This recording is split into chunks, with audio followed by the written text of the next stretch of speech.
अवधूत चिंतन श्री गुरुदेव दत्त श्री स्वामी समर्थ। बघा आता मल्हारी मार्तंड षडरात्रोत्सव म्हणजे खंडोबांचं नवरात्र सुरू होणार आहे। तर त्याची पूजा मांडणी कशी करायची आहे याबद्दलचा व्हिडिओ मी कालच तुमच्यासोबत शेअर केलेला आहे।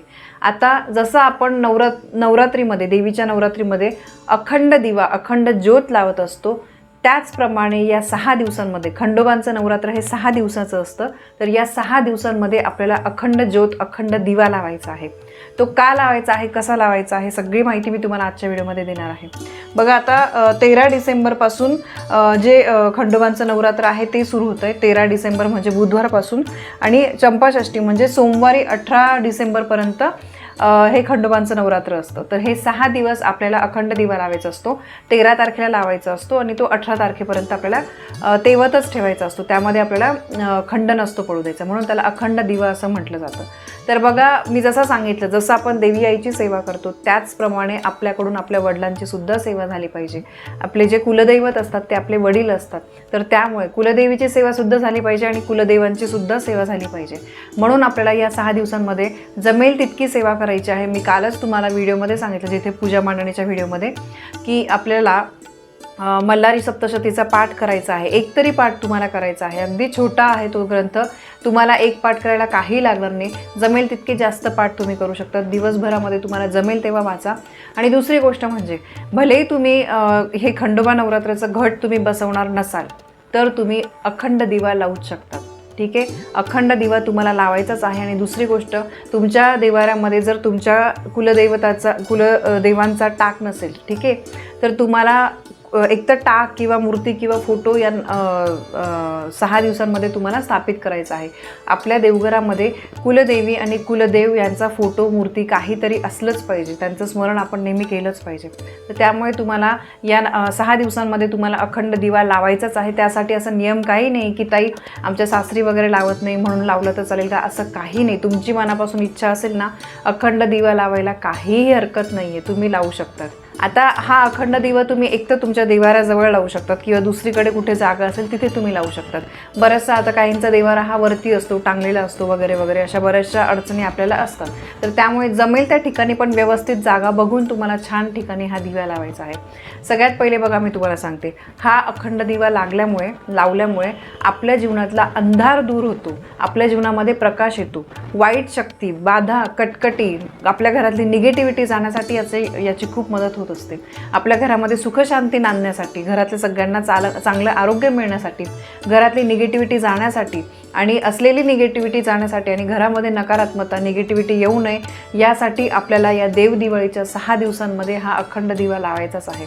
तुम्ही घटस्थापना केली नाही तरी चालेल ताई, पण प्लीज तुम्ही अखंड दिवा लावा आणि सांगितलेली सेवा तुम्हाला जमेल तितकी तुम्ही 6 दिवसांमध्ये एक पाठ करा। अगदी 13 ते 14 अध्याय आहे, त्यामध्ये तुम्ही रोज अगदी 2-2 जरी वाचले तरी हरकत नाही, तुमची अगदी आरामात होऊन जातील। फक्त अर्धा तासच लागेल रोज तुम्हाला ही सेवा करायला, पण त्याचं फळ खूप आहे, खूप पटीने चांगलं पुण्यफळ तुम्हाला मिळेल। अखंड दिवा लावल्यामुळे आपल्या घरामध्ये वाईट काहीही होत नाही, सगळं चांगलंच होतं।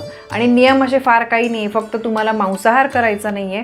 6 दिवस तरी ॲटलिस्ट तुम्ही थोडेसे नियम पाळा, कारण कुठली गोष्ट आपण करतो ना तर ती थोडं नियमांनी केलेली अधिक उत्तम।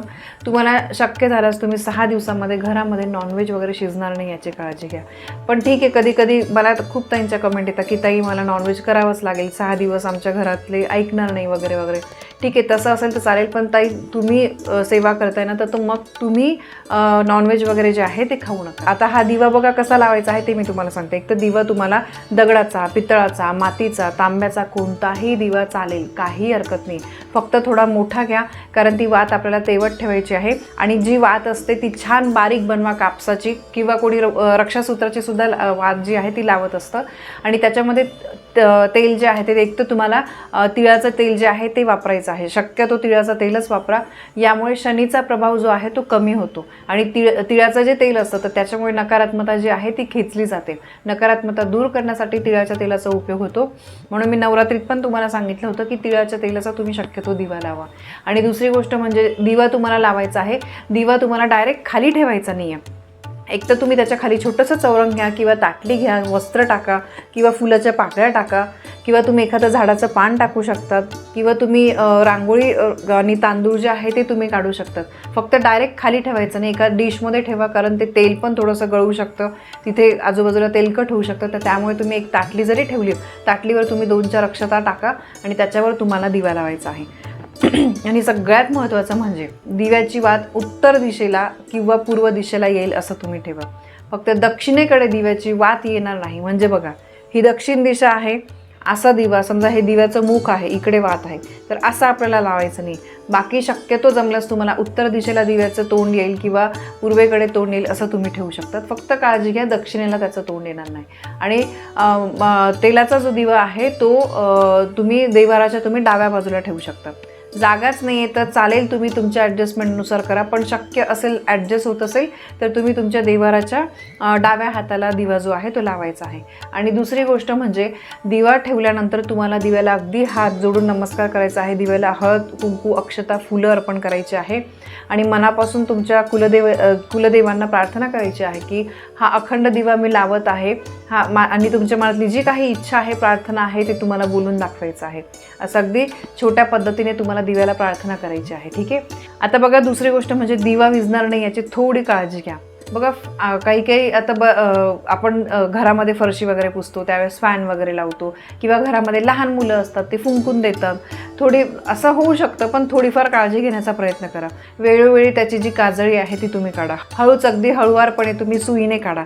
आणि काजळी काढण्याआधी एक छोटासा दुसरा दिवा आहे ना, तो तुम्ही लावून घ्या. त्या दिव्यानेच, म्हणजे जो अखंड दिवा आपण लावलेला आहे त्याच्यानेच एक दुसरा त्या तेलाचा दिवा दुसरीकडे तुम्ही एक छोटा लावून घ्या, पणती वगैरे, की जेणेकरून समजा दिवा विझलाच तर तो आपल्याला स्वच्छ करायचा, व्यवस्थित वात व्यवस्थित करायची आणि परत जो दिवा आपण एक्स्ट्रा लावलेला होता त्या दिव्याने परत हा दिवा लावायचा. तर अशा प्रकारे तुम्ही करू शकता. म्हणजे एक जस्ट काळजी म्हणून मी सांगते की तुम्ही तो दिव्यातली काजळी वगैरे काढण्यासाठी तुम्ही व्यवस्थित दुसरा आधी एक दिवा लावून घ्या त्याच दिव्याने आणि मग त्याची काजळी काढा. कधी कधी कसं आहे, चुकून होऊन जातं आणि जरी दिवा विझला तरी अजिबात घाबरू नका, काही मनामध्ये शंका आणू नका. फक्त दिव्याला हात जोडून नमस्कार करायचा आहे, नाक घासून माफी मागायची आहे, देवा मला माफ कर. आणि देवसुद्धा देवाला सगळ्यांच्या मनातला भाव कळतो. आपण काही असं मुद्दामून काही करणार नाही आहे, तर त्यामुळे चुकून जरी विझलं तरी क्षमा प्रार्थना मागायची आहे, क्षमा मागायची आहे आणि परत दिवा लावायचा आहे. ठीक आहे. अशा अगदी साध्या पद्धतीने तुम्हाला अखंड दिवा लावायचा आहे. घट बसवले नाही तरी ताईंनो मी तुम्हाला विनंती करते, तुम्ही असा दिवा लावा. खूप चांगले परिणाम याचे आपल्या आयुष्यामध्ये होत असतात. तुम्हाला 100% याचे अनुभव येतील. तुम्ही आत्तापर्यंत केलं नसेल तर यावर्षी तुम्ही करून बघा. तुम्ही जेव्हा कराल तर त्यावेळेस तुम्हाला त्याचे अनुभव अनुभवायला मिळतील. आणि नक्की तुम्ही मागच्या वर्षीच्या पण व्हिडिओमध्ये जाऊन बघा, तिथे बऱ्याचशा ताईंनी कमेंट केलेल्या आहेत आणि असं कोणाचे अनुभव ऐकले ना आपण, तर मग ती पण गोष्ट आपल्याला करावीशी वाटते. तर त्यामुळे नक्की न विसरता तुम्ही हा अखंड दिवा जो आहे तो आत्ता चंपाषष्ठीपर्यंत ते 6 दिवस तुम्ही लावाल अशी मी अपेक्षा करते. तर ही एक अतिशय महत्त्वाची माहिती मला तुमच्यापर्यंत पोहोचवायची होती. माहिती आवडली असेल व्हिडिओला लाईक करा, शेअर करा, कमेंट करा. पुन्हा भेटूया अशा एका नवीन माहितीसोबत. तोपर्यंत श्री स्वामी समर्थ.